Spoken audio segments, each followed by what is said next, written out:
Thank you for joining us today on this beautiful sunny day. This is the third in our series of 4 webinars for parents and carers. This one is aimed at parents and carers of year 13s and year 14s, so current year who are about to go off onto the big wide world. So lots to talk about. For that reason, I've brought my colleague Terry along. So if you've seen any of the other webinars, it's usually just me, but you've got 2 for the price of 1 today, got 2 careers advisors, so different perspectives, and we'll be talking about slightly different things. We'll kick off in a second. I think the poll, I finished the poll? Poll might finish. It's always nice to see where people are watching from. We've got mostly East and West Sussex today. Nobody from Brighton and Hove. Interesting. So welcome. I'm in Brighton. Terry, you're in West Sussex, aren't you? Yes, Lancing. Just about, yeah. Over the border.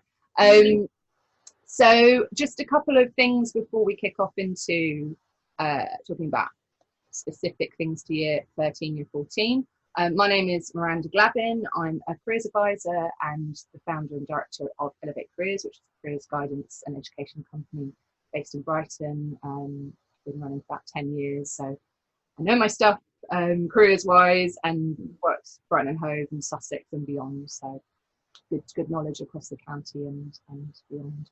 Terry, I didn't know if you want to introduce yourself as well. Yeah, so I'm Terry Davy Young, and I'm a freelance careers advisor working mainly for Elevate, probably just over 25 years, mainly working in London colleges and schools, but more recently, over the last 6 years, I've been working in the Sussex and Surrey area. Brill. For those of you who don't know about Get Career Confident, I just want to very briefly say it's a project that Elevate is running with Sussex Learning Network, and we've just got some key things I want to highlight. One, we are doing careers interviews, so if you or your child would like an interview, you'd like to book one for your child would like to book one, you can do online. This PowerPoint will be available on our website, on Get Career Confident websites here from tomorrow, so you can click on everything that's hyperlinked on this PowerPoint, and there'll be a video recording of this webinar as well, so you can spend some time looking at all of the links that we've got on here. We've got lots of education resources on our website, lots of videos, how-to videos, things like writing a personal statement, to how to get your first job, and also videos of people working in the local area. We have a dedicated parent and carer Facebook page, so anybody who is on Facebook, worth following us there, because we put all kind of local opportunities and tips and advice, and it's all on there. And last but not least, got one more webinar after today, this run, which is aimed at year 10. So if any of you happen to have a year 10 in your home, or that worth letting them know and letting their parents and carers know. So this is what we're going to cover. Some top tips for everyone. Some things about university, checklist-wise, results day information, a little bit on apprenticeships and the other kind of options. And just a reminder that these strange days will not last forever, but also just being mindful of how we can adapt and kind of ride the wave, as my colleague says, and that's my new favourite phrase. So I'm going to kick off just with some top tips before I let Terry move on to the apprenticeships. I think the absolute single most important thing that I want to kind of get across to everyone at the moment is just looking after your mental health. I think we're all struggling in different ways, and any of you who, most year 13s won't particularly need homeschooling, but just having them around all the time and trying to work from home, if they are still doing any work, hopefully some of them are, is tough. So being kind to yourself, being kind to your child, I think is the number one most important thing that you can do at the moment. UNICEF's got some really good tips, and there's also some fantastic information on these 2 links, the Motivate Your Child and Small Achievements, because motivation is lacking with a lot of young people that I'm speaking to at the moment. There's a lot of demotivated, confused, anxious young people. And yeah, there's some really good advice on those pages, which I recommend you have a look at. If you've got kind of got the other problem, which is what should I do? You know, I'm really bored. Then we've done a video on some suggestions of things that young people can be doing if they've run out of activities to do in the comfort of their own home, or in now more, you know, we're allowed to go out a lot more, I know, but it's still kind of, it's a different world, isn't it, at the moment? So we've got a handout as well, and boredom breakers, which is worth having a look at. Moving on to sort of, you know, if your child hasn't got solid plans for September, some of you may have been in the situation where they didn't have them anyway, and some of you might find that they had plans and now they're not sure about them. I think Terry's going to talk about this specifically to do with university, but my advice is don't make any knee-jerk decisions. I've had quite a few conversations recently where people are like, well, I don't like the online learning, I don't want to do that at uni, or I don't want to carry on in, you know, doing that. The alternatives at the moment are, we don't know what the future is going to hold. It might be a combination of online learning and face-to-face. Hopefully it's all going to go back to face-to-face, but I think it's a really good opportunity to teach your child about being flexible and being adaptable and working with what the reality is, and not kind of being fixed in your thinking about this is only one way of doing something. So don't make any knee-jerk decisions. Come talk to us. We can talk you through options and lay it out and help it become clearer, hopefully, for you. There's also a year 13 version of this presentation for the young people, so have a look at that and encourage them to read through it. And last but not least, yeah, I've already mentioned keeping up to date on our Facebook page, and make sure you book an interview if you need one, because we are here to help. That's our job. Okay, so I've whizzed through that. Terry, shall I hand over to you for your words of wisdom? Okay, so I'm going to go through some of the things that your children are thinking about for going to university, whether they've decided or they are still deciding. If they haven't made their choices yet, that firm and insurance choice, there are still 2 more deadlines. One is the 18th of June and the other is the 18th of July. So they should just double check whether they've had all their offers through, and this will say on the UCAS track when they need to make those decisions. In terms of UCAS, student finance, the deadline has gone now, so hopefully those students wanting to go to university have made their application for student finance. They can actually apply later, but it could affect whether the funds are in place when they start university. So there's a website there to just check the whole process and the explanation. If students have got anything to send, I know this year they're allowing scanned information to be sent initially. And also, because incomes may have drastically changed this year, they may be able to look at your current finances, but you would have to get in touch with the student loan company to check that out. So just be aware of that. Okay, students may still have some work to complete, and so there's some information about some learning tips there. But also, if they feel that they're getting a bit rusty or sluggish, they can contact their university courses and check if there's any work that they can be starting with, any transitional information. So it's worth just checking with the universities. Okay, so some of the major issues at the moment. Again, there's some good websites there to have a look at what students may be thinking about at the moment. So Save the Student and the Student Room is talking about some of the current issues to do with the pandemic. I suppose the 2 major issues are how is teaching going to be delivered, and also whether to defer. As you're probably aware, things are changing so quickly in education at the moment. So I think it's best to check what your university or your child's university is saying at the moment, because many have not committed themselves in terms of what they're going to do in the autumn term. You may have heard that Cambridge are deciding everything's going online, but most universities have not made that decision yet, so please check. The other issue is whether to defer. Again, different universities are saying different things, so it's probably best to check. Some universities say no, there's no deferring, so you would have to reapply. If you reapply next year, it could be more competitive because there'll be year 12 students also applying. So just be very careful, check with your universities, decide whether you definitely want to go to university, because things could change in the autumn term, they could change at the beginning of the year.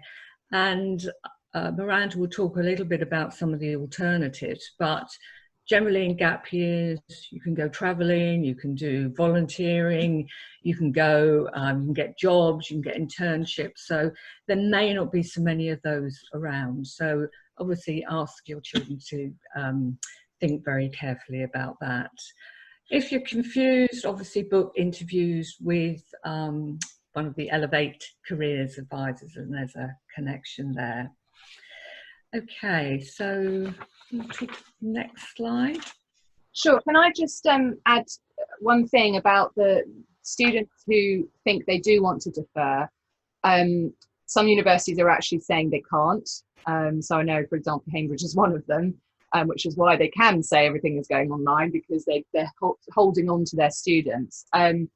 If your university says you can't defer, or you can't defer without a really legitimate reason, the option is to then withdraw, which is doable. You can do that and reapply next year.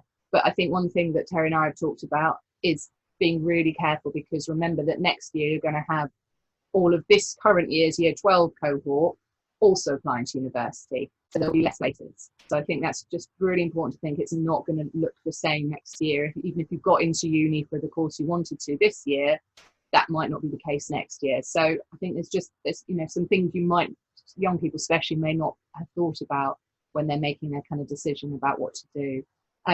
As we're going through, if there are questions you have, please use the Q&A question box, which should be at the bottom of your screen. And when we get to the end of our presentation, we'll do our best to answer any questions that you might have. So please make use of that while we're here and we're live and you're live, and we can all access each other. Right, I'm just going to move this on. Okay. Harry. Yes, there's just a quote actually from Sussex University, and they're saying, just hold on to your offer for now. So obviously things will change over the next few months. Okay, so results day is the 13th of August. And that's traditionally when students go in and pick up their results and cuddle their friends. So we have heard of a couple of colleges that may still be doing that. Again, obviously things may change, and I would suggest that you contact your sixth form or your college to see what's going to happen. Normally they send the results out during that day, so that the results will be sent out. But also check whether there's any online system at all to see whether students can pick up their results online. If your child has got the grades that they're required for university, great, they'll be going. They're likely to get some confirmation on the day, because universities actually get the results a few days before, so they're likely to get confirmation of their place on the day. If they've just missed out on a grade, they may still be offered a place at that university. So if they haven't heard anything, probably the best thing is to contact the university, see if they're still going to offer them a place, or possibly an alternative course. If they haven't got the results and they're still waiting to see what's happening, they may be offered their insurance place, so they may hear something from their insurance university. If they haven't got any of the grades, then they would go into clearing, and there should be information about clearing as well. If they haven't got the grades for going on apprenticeships or going into a job, then they should contact their company to see whether they still get offered those places. There's going to be an appeal system, and again, I think there's going to be more confirmation from the government about how this will work. But they should check, usually with their exams department, about appeals. The government have been saying that they can take an exam in September or possibly the following summer if required. But I think we're waiting to get a little bit more information about that. But don't despair, there's lots of other options, and there's usually a lot of places in clearing as well. So again, if they need any advice, they can contact us as well. Okay. Brill. Yeah, there's something I was going to add to that. Yeah, just that if they are maybe 1 or 2 grades off what they were hoping to get into the university of their choice, it is always worth calling them up, because sometimes they will still let you in. If you just missed the mark, or you've got a slightly different portfolio of grades. So yeah, don't immediately despair. It's worth checking. And like Terry said, yeah, for apprenticeships and jobs, you know, a lot of them won't specify grades, but if you are going into kind of a trainee kind of student leaving jobs set up, then sometimes they will require specific grades. So similar sort of situation. Don't just give up and think, don't bother. Always call them up and check. Well, thank you, Terry. Is there anything else you wanted to add in that bit? I don't think so. I don't know if there are any questions coming through. Not yet. Not yet. Put your questions in, because we'll be coming to those shortly. I usually answer them at the end anyway, so that's okay. Right, I'm just going to talk about apprenticeships briefly, because obviously we're in a bit of a strange situation for those students who maybe were hoping or planning on doing them. Usually apprenticeships, well, degree apprenticeships are often advertised in a similar sort of time frame to university. So the deadlines are sort of in January. So those students who maybe made a degree apprenticeship, fingers crossed that will still be on offer if they've been accepted. But obviously check with the employer that they haven't been affected by the pandemic in terms of their hiring capabilities. For those of you, or those students who were looking at apprenticeships that were not degree apprenticeships, and potentially were even at the same level that they're studying at the moment, and so they hadn't maybe found one yet, usually it's sort of around about now that they will be advertised. I checked on Monday in the local area, sort of Brighton and beyond, how many apprenticeships are available. Usually around this time of year, you're going to see at least 100, maybe a couple of hundred. There were 14, which obviously is not great. And what does that mean? It means that it's going to be more competitive, and that you may need to be looking at other alternatives at this point. It's not impossible, but it might be that you need to go further afield, for example. They're not going to uni and UCAS, and even though it's a university website, it does have apprenticeship stuff on there as well. So it's worth looking at both of those sites as well as the government one. We have done a lot of different videos supporting the apprenticeship searching, finding, succeeding in on our website. We've done lots of videos on that. So we've got an overview, how to choose one and how to find one, as well as a couple of example local apprentices. This guide is really useful for talking you through it. I think, we are here to support you. So if you find an apprenticeship that you think your son or daughter would like to do, brilliant. We can, help with that application. But I think it's just being mindful that it's going to be a bit of a different setup for the foreseeable future. Which brings me to my last slide, which has got lots on it.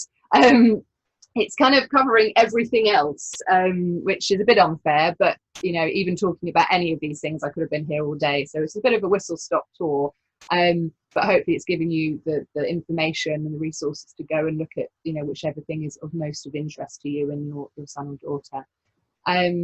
So have a look. First thing is just to have a look at, actually before we do this, it'd be quite interesting just to do a quick poll. I'm going to end that one. And I just want to get an idea of what your child's plans are at the moment, because that's quite useful in terms of just, I'm going to finish this, but just talk a little bit more about anything in specific, of specific interest to you. So just, yeah, those of you who can hopefully see the poll, which is hopefully everyone, what's your child thinking about doing or hoping to do next? Okay, so we've got university, gap year, apprenticeship. Okay, so they seem to be the three top choices at the moment. Right, so that's interesting, that particularly the ones, well, all three that have answered so far, or I don't know. Okay, it'd be interesting to see what your perspective is now you're listening to what I'm saying on those choices, whether university is a good idea, apprenticeship or gap year. So the gap year person, you might be interested in some of the things I'm going to talk about now. So Target Careers has got quite a good sort of broad sweep of the different things that I'm going to be talking about if you want to look in more detail. First of all, work. If your child is thinking about getting into, onto the career ladder, onto the job ladder, the reality is companies are reducing their hiring during the pandemic. Terry, you had a percentage, didn't you, of the kind of student hirers, how much it had gone down? It was quite significant, wasn't it? Well, it's certainly for internships, it had gone down by 40%. Whether that was internships right across the board, because there's internships within universities and internships with school leavers. Yeah. I guess it's probably the universities, because that's really what they were talking about.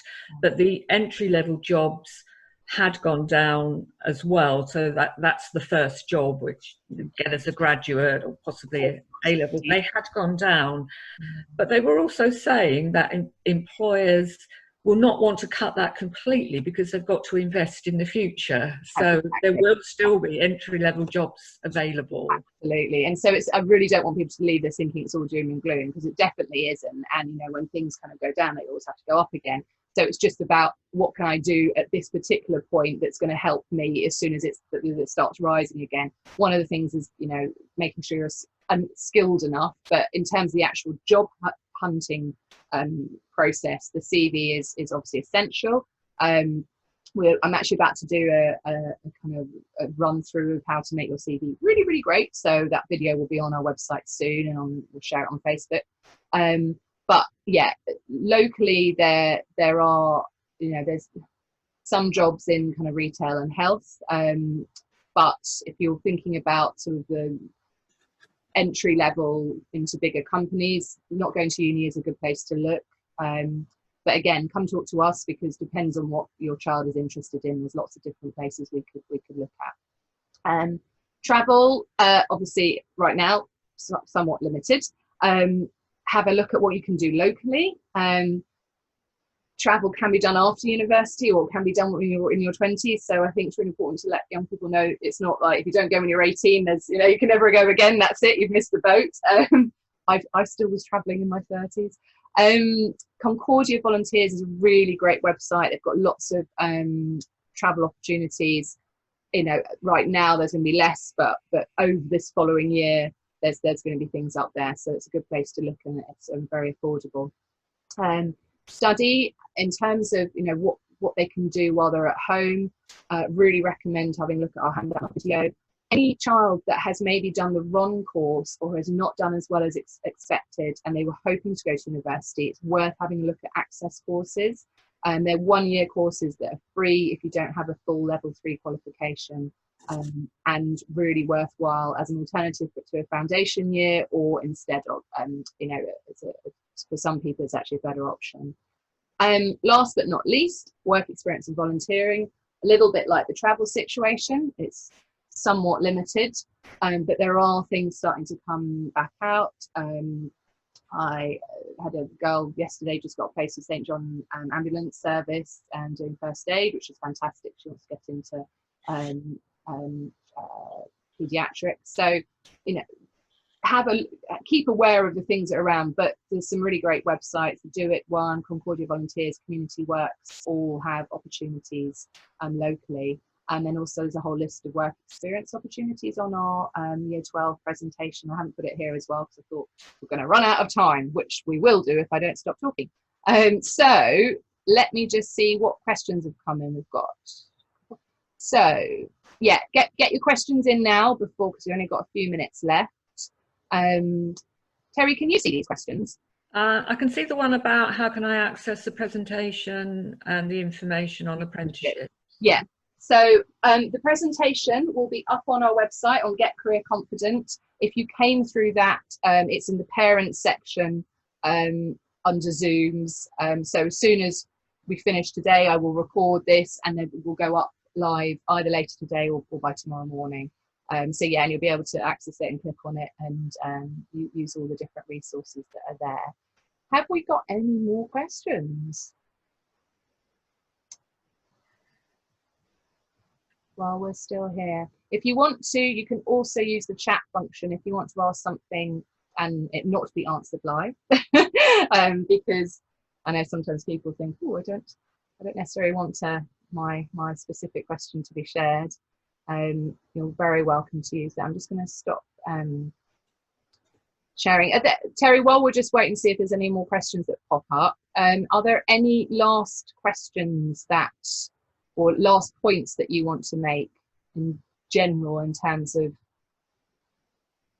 just generally keep in contact with the university that you hope to go to, because things are changing so rapidly.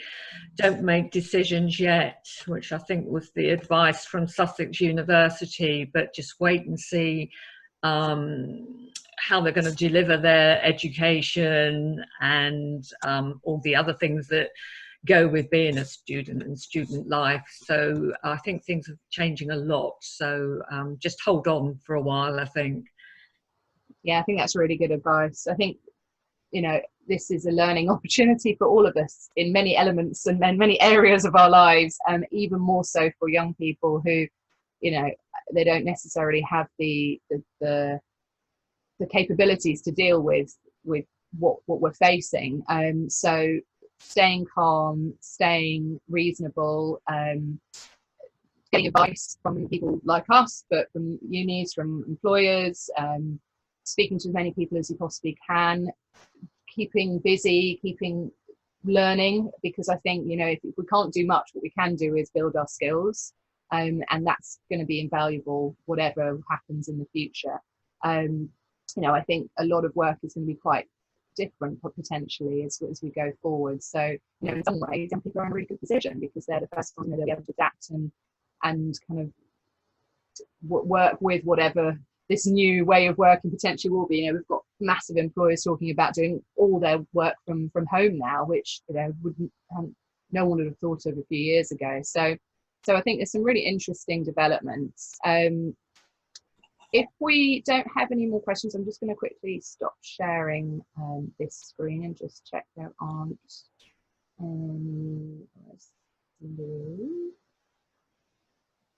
just nobody in the chat. Okay, guys, I will say goodbye. Thank you for listening in. Like I said, this will be live, well, it'll be not live, but it will be recorded up on the website tomorrow, along with the PowerPoint. Please feel free to share it. Any parents or carers that you think would be interested, and let people know that we're doing the interviews as well. And yeah, take care, everybody. I think you want to say goodbye as well, Terry. Bye. Yeah. Thank you. Thanks, Terry. Thanks, everybody. Bye. Bye.